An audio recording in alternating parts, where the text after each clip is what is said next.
part of the back handspring is the reach. And we've got Keegan here today. Thank you for being here to help us. So, the most important part of the back handspring, it's what sets it up. It's what makes it work better. It's what makes it work at all. And that would be what? What do you think? The reach. Yes, that is exactly right. I love that answer. So a lot of people would say the jump, which the jump is very important. It makes it very powerful. But the jump is no good if the reach isn't in the right place. The reach is what gets you in the right position for the jump to work.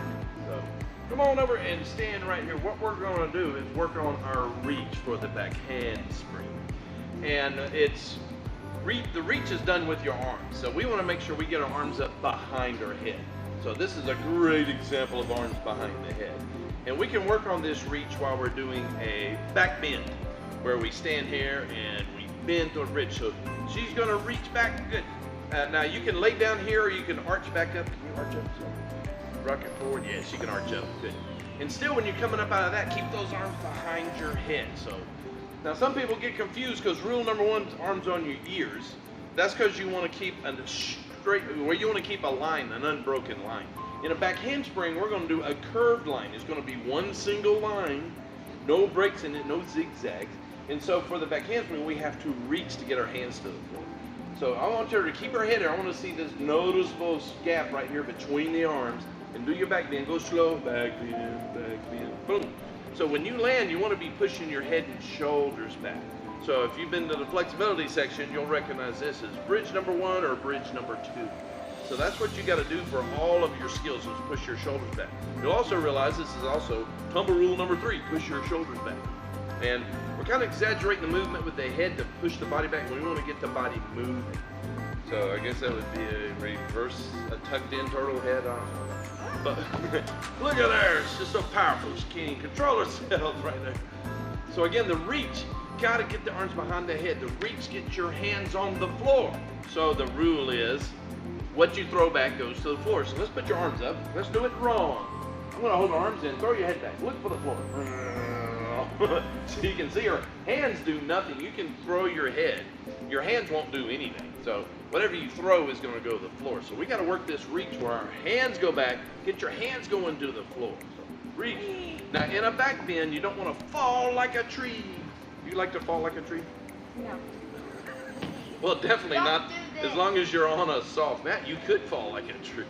Don't do this. But you don't want to fall when we're doing our back bends. So really a back bend, you want to reach and you want to push your hips forward to put all the weight in your legs. There we go. And when you land, push your head and shoulders back. All right, lay down.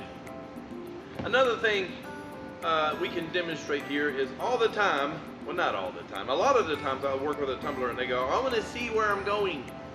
Well, if you throw your head, the only thing you're going to see is the floor in your face. And actually this part of the back handspring, you can't see anything anyway. You're going so fast. So here's the funny little thing here. If you don't throw your head, you get to see where you're going. So she's going to reach. Well, you're falling like a tree. I thought you didn't like being a tree. Yeah, when you land here, look where she's looking. This is the only time your head's still in a back handspring. And so every time she lands a back handspring, as long as she don't throw her head, yeah, pull your head out, do a turtle head. That's a reverse turtle head. You gotta go the other way. I know when you're upside down, I'm gonna pull her ponytail. Oh, yeah, pull her head like that. So yeah, you're looking, if you're doing that, yeah, your head and shoulders going that way, landing on your face, and you can't see where you're going when you do that. So you can see where you're going if you don't throw your head. Why do people throw their head? Because I want to see where I'm going. Well, all you're gonna see is the floor. You're gonna land on your face, or you're gonna taste the floor. You're gonna see the floor and taste it if you throw your head. So. The reach. So we got to make sure when you work your back bends that you do your reach correctly. Please do not throw your head. It is of no help. Well, unless you want to do back face springs. So yeah, and plus when your hands go back, what does it do to your body? When they go back, you get an arch. You get an arch. Oh, I like that. That's it. What I say is when you throw your arms back, it lifts your body up. But I like that picture that when you throw your arms back, it gives you an arch. It actually puts your body in a bridge position. Bridges lift your body up. So let's do that again to see that. So you can see there's a whole lot going on here. Arms go back, chest goes up, keep it reaching, boom, good. Plus on a back handspring, we gotta get our hands under your back. Your arms have to make a circle and they have to come under. You can't make a you can't get your hands under your back. It's hard to do Thanks for the crash. That was It's hard to do a back walkover uphill. Exactly, I've seen that before too. That was a great example of trying to do an uphill back walkover or kickover. It's really hard to do. In fact, you're very good at back walkovers.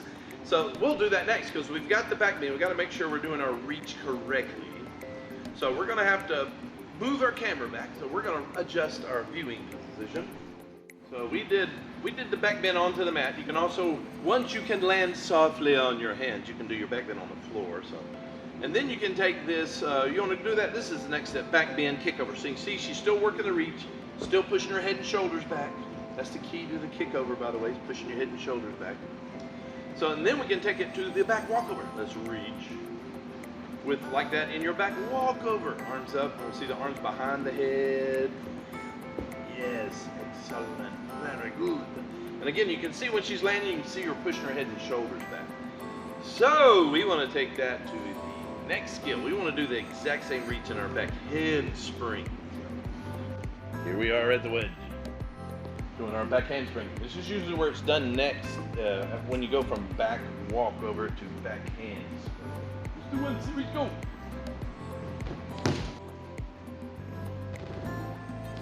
Oh yes, better, good. Like another one, yeah. See if you can get those arms behind the head. There's still a little bit of work we need to do here. You can get those arms up behind your head. See if we go.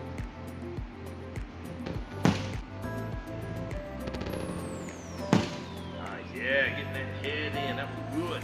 Got a good landing. Head was in here. So as she landed, there was a little bit of a banana back, but that, again, the better your reach is, the soon as you hit, you want to change to the snap down. We don't want to add any positions. This also gets into the point with your back handspring, your start position, where your arms are when you start your sit back. Yeah, that's right. If you're in the wrong start position, your timing's going to be off, and then you can't do this good reach that we need, like we showed in the back bend and the back walkover. You want to do one more here on the wedge? Yeah. All right, keep that body very tight. Step down, good reach, good snap down. Very good snap down. Excellent. All right, now let's do one more, because I want to emphasize again that in tumbling, you want to finish with your arms on here, if at all possible. Now in cheer practice, you're going to want to clean. You're going to do a pass and you want to clean, and you don't want your arms flopping all around. But in tumbling, you want to remember that we want to get our arms up, finish with the arms up. Let's do another one, finish with the arms up. Push, like that. Because in tumbling, we don't want to do one skill. We want to always add another one, add another one, add another one. And so it's a really good training habit to finish with those arms up in your tumbling skills. So, in fact, if you want to do tumbling and chair, you can finish with your arms up and then clean if you want to. We're going to finish up with this video, working on the reach. Hope it has helped y'all. It's very important. Do not throw your head. What you throw back goes to the ground. Don't do back face springs. Your hands go to the ground. Reaching back is going to flip you over and lift you up. You gotta throw your arms too up. All right, give me 5. That's awesome. Yeah. Going in the can.